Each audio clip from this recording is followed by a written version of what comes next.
Hello, my name is Peter Parfitt and welcome to New Bit Workshop. I thought I'd better show you this. I've just almost finished making it. It's an artist box and I'll bring you up close and I'm going to talk you through the stages of the construction, but it's not a how-to video. Okay, so I'm just going to show you what I've been up to and show you this box. Now I'm going to take you through right from the very beginning. The wood for this came from an old Pembroke table. It was for sale in an auction and it looked as though it was going to really not have any bids at all, but I managed to get it for a very small amount of money. The frame had woodworm, the top had splits in it, but I knew that the solid mahogany top could be rescued in order to make it into something else. And this is what I've made with part of that top. It's an artist box, and the idea is that it's got 3 drawers, and under the lid here there's a space for all sorts of other bits and pieces. But if you try and open the lid, or even the drawers, open the drawers, you can't do it. And that's because it's got a top secret locking mechanism, which I'm going to tell you all about now. Okay, it's a magnet. I've got the magnet, I've mounted it in a little piece of wood here, and you put the magnet here, and that then allows the top to open. With the magnet removed, the top won't open. There it is, and once the lid is up, the drawers can be opened as well. Now I'm going to show you all of the different parts of making this, but only as an overview. This video, as I said, is not a how-to construction video. Now I've got a couple of things yet to do to this. One is to put the stay, and the other is I have to adjust this hinge here because, as you can see, it springs a little. And so that's because this hinge is set slightly too low. But that's easy enough to do, but it won't be a feature of this video. And all the fittings are brass, the handles here and the ends here I've had for many years, and they've just been sitting in a cupboard waiting to be put into a project. The magnetic catch mechanism, which is actually difficult to show here, but it requires this piece of brass and the piece of brass here to come together, and there's a plunger that goes through here, so when you remove the magnet the plunger goes through the hole in this piece here and locks the whole thing up. And at the back here there's a plunger, it's spring loaded. When it's down like so, you cannot open the drawers. When it's up like that you can, and of course the action of the lid causes this to go up and down. And I've put a little brass plate here to react that against here. I'm sorry you can't really see very well because it's almost impossible for me to get the camera in the right position for this. But if you imagine I've got my short piece of brass doweling here. This piece of bar is 6 millimeters in diameter, and I've center drilled it already. I bought a little set of center drills from eBay. They were really cheap, about £4 or £5. And I'm now just getting ready now to drill the actual hole all the way through prior to doing the thread. And having drilled that out, I'm now going to pop it in the vise here, and I'm going to now cut the thread. In my case it's a 3mm thread. That was a 2.5 millimeter drill, and one starts this off gingerly, and then as one goes, keeps the pressure on down here as it starts, and after a few turns one can then get going. And there is that piece with the thread down through the centre. I'm just going to round off this end, I won't show you that, and I'll show you the finished product over here shortly. Now the other part which is there for the trapping of the drawers is here. I'll pull it out. It's in several pieces. At the bottom is this piece. It's got a piece of brass soldered across a piece of tubing. Inside here, it won't come out, trust me, inside here is a spring. And this is my drawer catcher. And I've made this in several steps. First of all, I drilled a hole in the end and I threaded it. And that is to take the piece that I've made a few minutes ago, and that will then screw in there like so. And because I did it on the lathe, that's a nice perfect fit. And the reason I have to do this is because getting this piece in and united with the spring-loaded part cannot be done if it's its full length. And once that's placed in there, then from the top of the box here, I can then insert this and screw that into the top of this. And that then provides the complete drawer unlocking mechanism by lifting the lid. At the back of the drawers, I've got these catching plates. Now these are set in, and there's a bit of an allowance underneath them as well for those parts that come down to lock the drawers in place.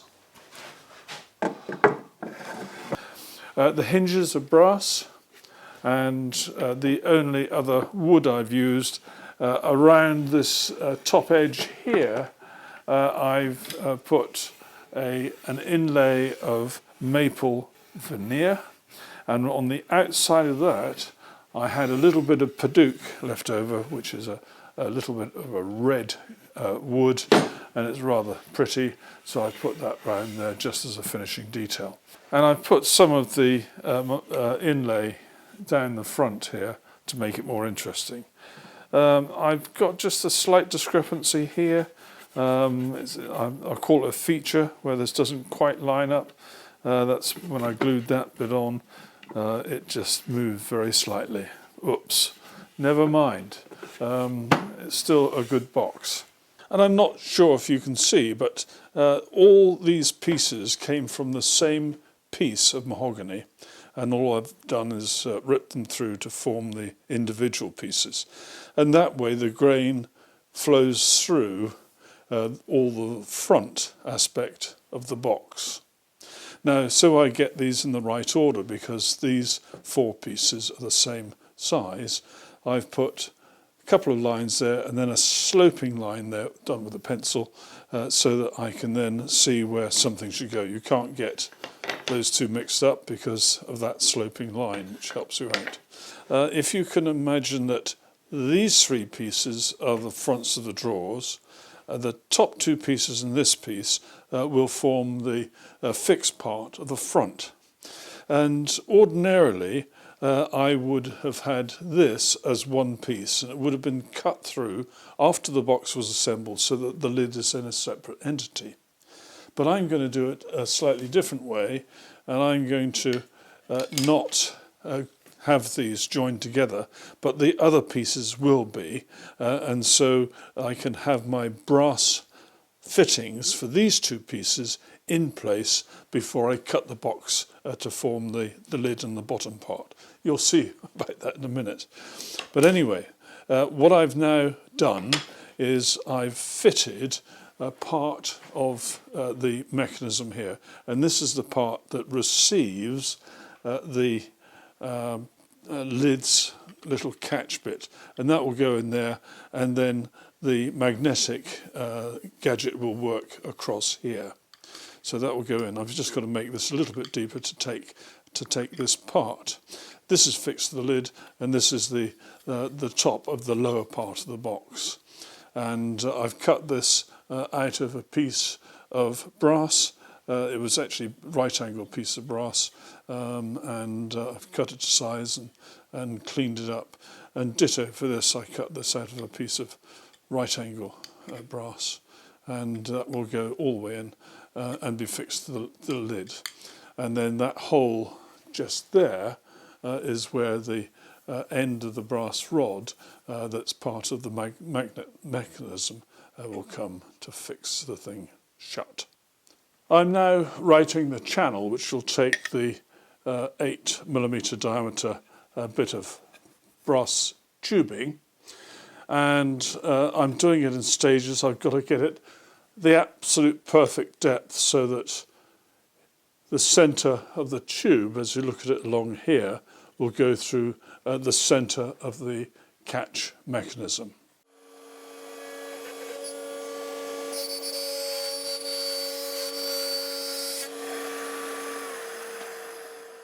And there that is, the brass tubing's in there, and the piece of wood will be set in to keep it perfectly in place.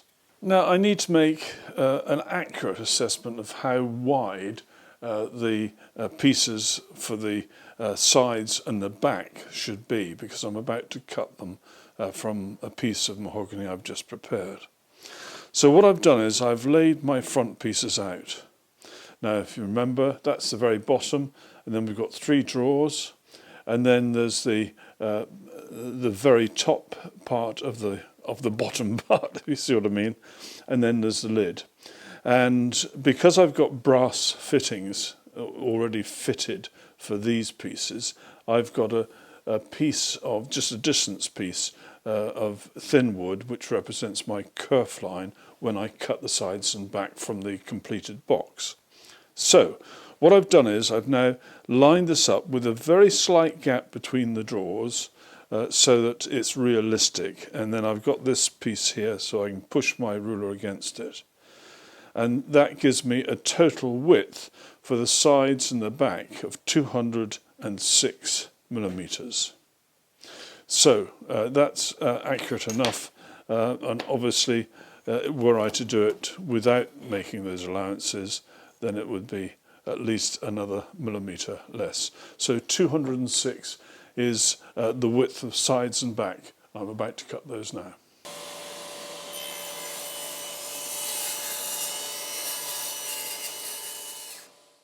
Just pushing my stock up against the stops there. My track is located by the 2 tall dogs, and away I go.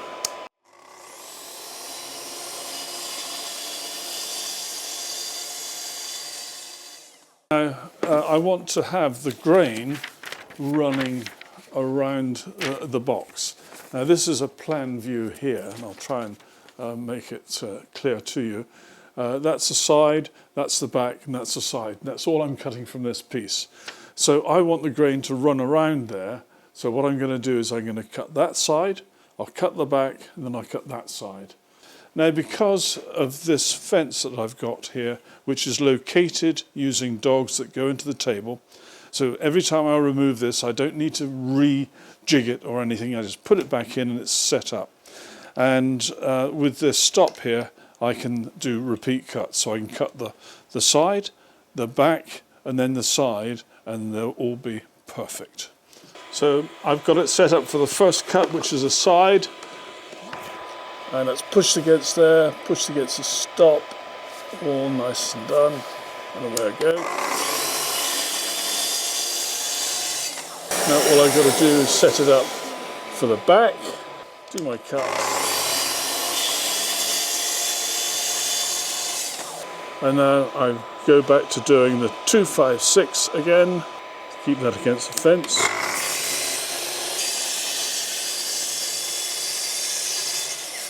Now this is roughly how the box will be, and I've put these pencil lines on here so that I can see the continuity. There's 3 lines going up that way, so I know that those go together grain wise, and there's one there, and on the far side there's one. And I need to mark where I'm going to put my rebates, because there's one on each of the sides. One's going to be here, and I'll do the same on this side, Going to be a rebate like so. There was some imperfections to this wood because of its previous history, and I filled those, but they're on the inside of the box and it's not going to show. Now I'm just getting set up to do the rebates now. Now I'm using Axminster's new rebate cutters. I have made a video about this and I really recommend them. They're absolutely brilliant. And in this case, I need absolute precision. So I've calculated that the height of my cutter has got to be 13.5. That's that. So that's set at the correct height.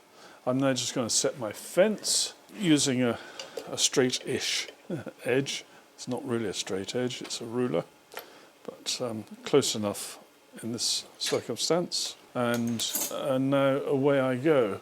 Now I have already marked on here where I've got to do the rebate. Well, those are absolutely spot on. I'm just getting set up to do the various grooves. Two of them will take the bases, one just under the lid where you've got a compartment there, and at the very bottom, and also the grooves for the drawer supports. And here are those grooves, the middle two of the drawers, and the top one is the space just under the lid. And now the front domino cuts. I've marked it up. I've already done the two pieces, which are the two parts of the lid. Those are the dominoes there. A bit tight, but I got them in. And now I'm just going to do the dominoes in the sides. It's in the bench.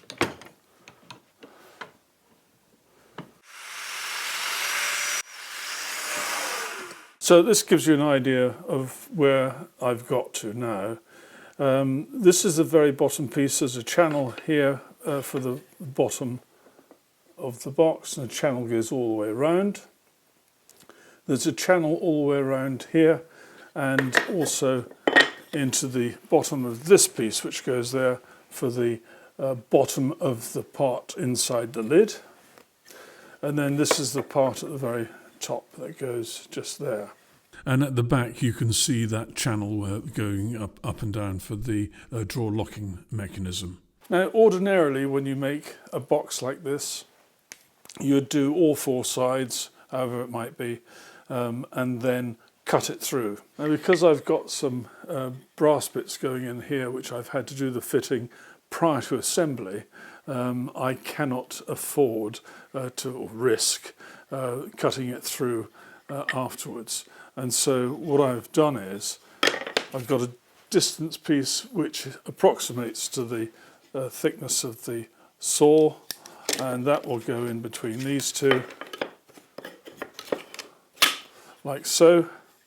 My lines which show me where I am are there, and that will go in there like so. Once this is glued up with the dominoes, that piece will be removed, leaving a gap there, and I'll then do the saw cut around the other three sides. Well, that's the theory. I'm just going to extract this mechanism and then I'll explain how I went about making it. Well, these are the components. There's a piece of 4mm brass rod, and just here I've soldered on a washer, which is an end stop for a spring. And this is a small spring. You can go on like so. This is a piece of brass tubing. It's 6mm in diameter, and it allows this spring to be nicely held at this end. And then finally we have these two pieces. There is a steel piece that fits on the end of the brass rod, and then there's another piece of tubing which goes over the whole lot like so. And this piece of tubing allows the spring to be compressed. And then what happens is when you want to use it, now at the moment that piece of steel should be joined onto that piece of brass bar, but it's not, it's just a loose fit. But the idea is that if you, if you have this built into your top, and there would be, the side of the top would be, say here, and you then bring a magnet up to here, it allows you to effectively open a lid, and I'm in the process by hand of making some little pieces which will be fixed to the lid that will go down, and then this piece goes into the hole in there. I'm just about to test my mechanism. I've got a magnet here and I've set this up as though it's all joined together. And if I bring that there, you can see that that moves there. I'll try and make this a little clearer. So I'll just bring the magnet up. That opens the mechanism, and moving it away closes it. So it's a very simple mechanism. Now, I've been really impressed with these new rebate cutters from Axminster, because I'm able to do some very accurate rebates with them. For example, on the side pieces where they join the back, I've got this very fine rebate cut there, and that was absolutely perfect. I couldn't have done it as good as that in any way that I've been using in the past. That is absolutely spot on. The other thing are these draw runners, and let me just grab one for you. This is the draw runner. Now the grain of this wood is going that way. This goes into the slot within the side of the piece, and the actual part that does the supporting of the draw is very thin. But because the grain goes that way, it won't break. So this is very, very strong. And all I did was I cut a piece of wood with the grain going that way, planed it to the right thickness for those slots, and then I did the rebate, then cut them to width, and I ended up with a little bunch of these pieces. Absolutely perfect. I can go straight into gluing now. I've got 4 dominoes, 2 at the ends here and 2 at the ends there. The 2 baseboards, the very bottom baseboard goes in here, and that one goes in there. And I think that's it. Now, I rely on the path guide system to cut these pieces of wood perfectly square, so that when this comes together, it will be square as well. That's the theory. Right, deep breath, and off we go.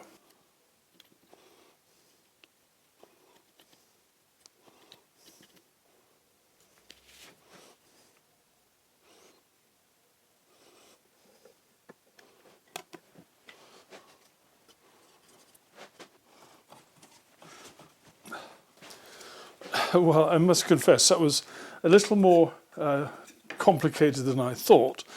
Everything is now clamped up, and as far as I can see, it's in good order. Well, I've removed all the clamps, and it's not looking too bad at all.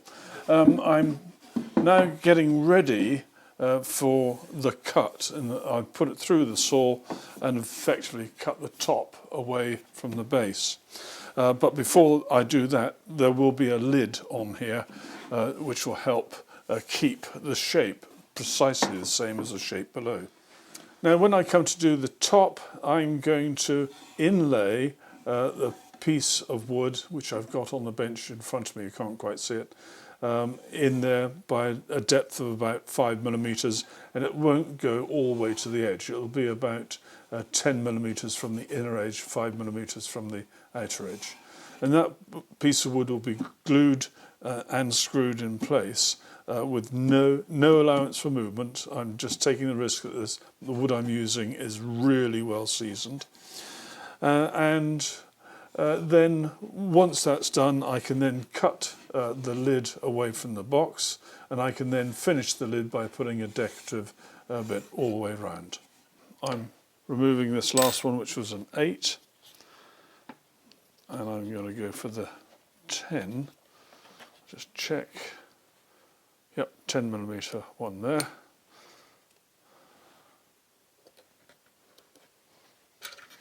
That's that done. Very, very simple. And I'm so pleased with the quality of the rebates that are being produced using this rebate cutter. I absolutely love it. Really good bit of kit. Now I'm going to be cutting this rebate all the way around the inside of the box here, and it's important to get the direction right. I'm going to be cutting on this side, so therefore I'll be pushing away. If I were cutting on that side, I would be pushing it towards me. So it's something that one needs to bear in mind. Now, I've never tried this before. We'll see how it goes.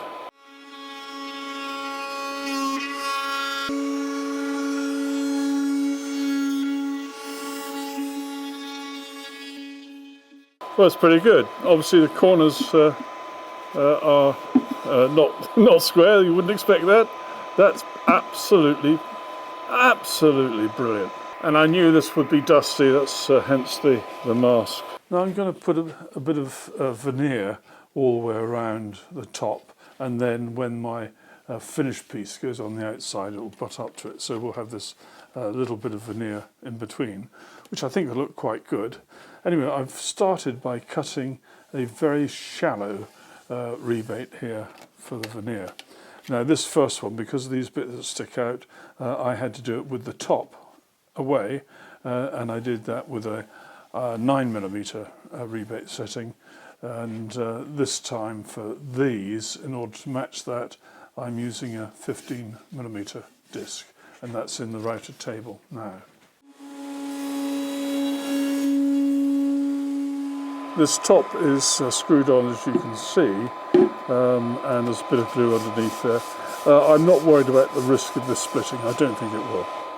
I don't think it's going to move at all, because it's well seasoned. Now I'm just about to sand this top off. I've put some veneer all the way around the edge, and I made the channel for the veneer a fraction deeper than the thickness of the veneer. And so I'm now going to just sand this top and make it tidy. Now I don't want to wear the veneer out, so what I'm doing is I'm putting a pencil mark on the top of the veneer all the way around, and that way I can spot if I'm starting to dip down in one particular area, and that will protect the veneer, or stop me from going all the way through and exposing the wood beneath.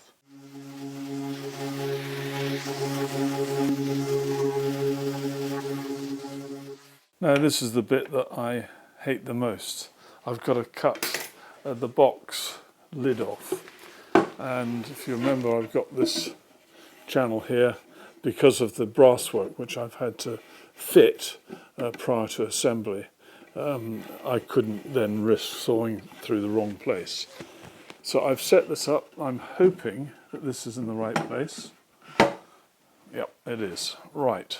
Now it's important to get the strategy right when doing this. The reason is that there will come a time when you only have one edge left to cut, and the rest is then mobile, but you've got to keep it in place. So somehow or other I've got to make sure that my final cut allows me to have some form of clamping arrangement so that the top and the base are not moving relative to each other. So what I'm going to do is I'm going to cut through the two ends, and I'll finish up by doing the long side. That way I can have something that goes across here to keep this lid relative in the same place relative to the base. Now one really has to remember that this is an unprotected blade, and so as one does this, one has to be extremely careful.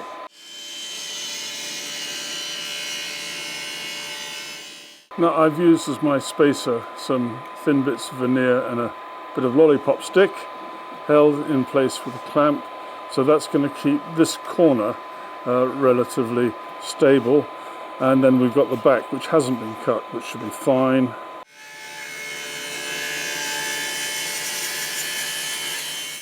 I've now got to get it stable across the whole of that area. I'm going to find something larger now to go in there. Well, this may seem a bit elaborate, and perhaps it would be better if I found another way of doing it, but this is about the only thing I can think of to keep these bits relative to each other.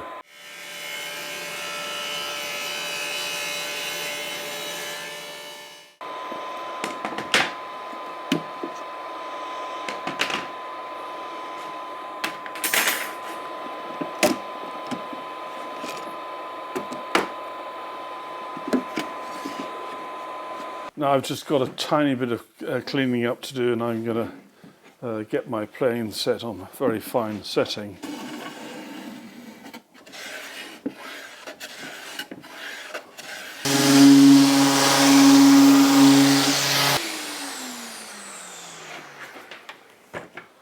And I'll do the same with the top. Well, I've made myself a jig to do these hinges, and I'm just about to give it a go now.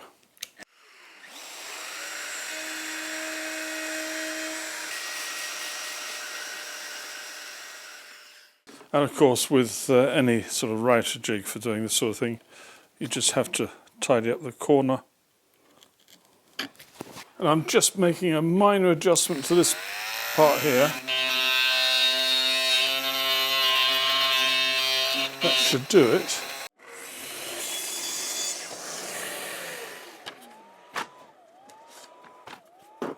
Right, things are moving on. I really do need to give you an update of where things are at the moment. The carcass of the box is essentially complete. It's got to obviously be sanded a little bit and then have its Osmo applied. You'll notice this detail at the front here. Now, the two side pieces had end grain on this face here. And originally I'd put some very thin pieces of mahogany there, and I wasn't really happy with them, particularly because they were slightly too thick for the top edge that I've put on here. So I cut them off and I've replaced them with some new pieces into which I've put this bit of maple veneer. And I think that sort of gives it a little bit more character, and it matches the maple veneer which I've inset at the top here. I have also put this bit of base moulding here, which goes all the way around with mitered joints, and then that really is it for the carcass. Of course, I've got to fit the brass. But I'm now working on the drawers. Now, bearing in mind that wood, when it shrinks across the grain, not along it. And therefore, with the grain running all the way along like that, shrinkage of this wood would not cause any issues. The base is a piece of plywood, and again, there's no shrinkage expected. So therefore, I'm going to do domino joints between the sides and the front, and domino joints between the sides and the back. Simple as that.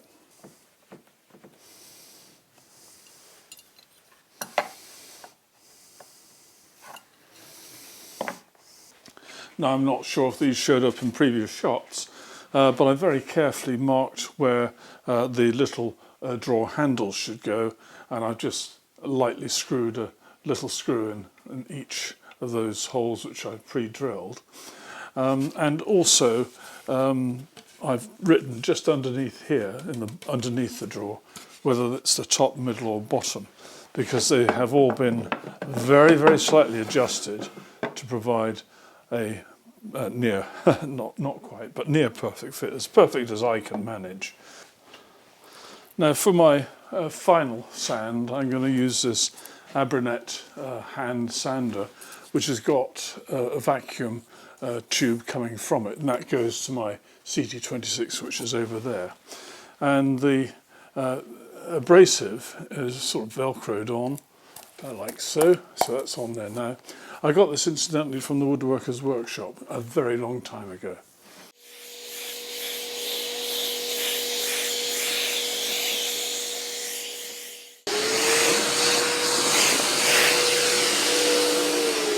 Now, I received a comment the other day on one of my YouTube videos saying, well, I keep the workshop so clean, I don't do any work in it, or words to that effect.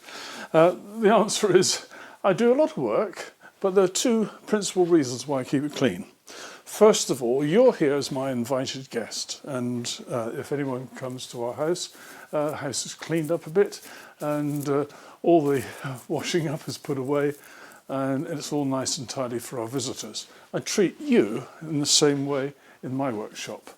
The other reason, which is really important, I'm just about to do some osmoing, and I don't want any dust in the atmosphere to ruin that finish. And as always, I'm using Osmo Poly-X glass, and it's 3011. There are lots of other different types of Osmo around, but for this type of work, that's exactly what I like. I like to get product onto the piece of work using a brush, but not very much.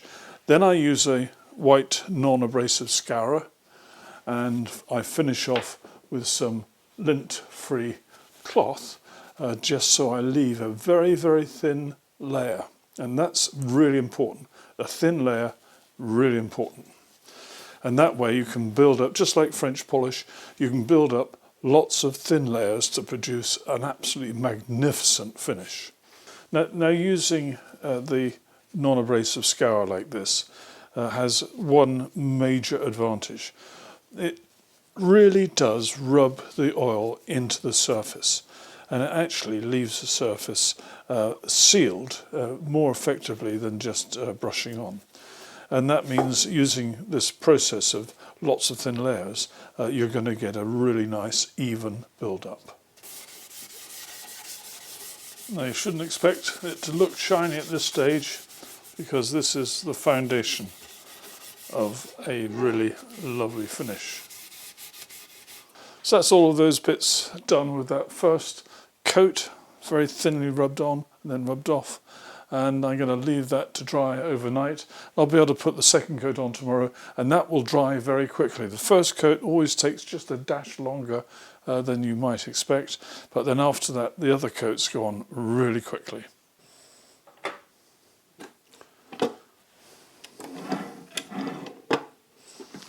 Well, that's it. That's the box more or less finished. I've still got to just ease these hinges very slightly, as I mentioned at the beginning.